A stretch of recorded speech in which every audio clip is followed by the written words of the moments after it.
For the breathing, we'll stand up and unleash this slider bar. And then you hold this, and then you'll uncross it and bring the trapeze down.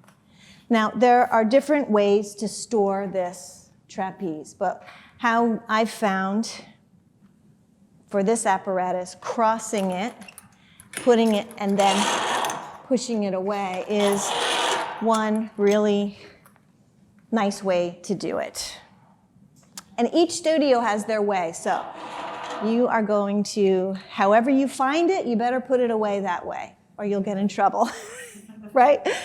And now we're gonna sit down with control, and we're gonna get our wooden bar on our side so we can use it. And we're gonna lie down and put our feet in the strap, hooking our feet around the outsides, and hold on to the wood. And then in one breath, you lift the hips up and bring the bar down. And you hold your breath, and all your muscles are working strong, and you're full of air. And then you exhale as slowly as you reasonably can while you relax. And when you're at the bottom, muscles are asleep.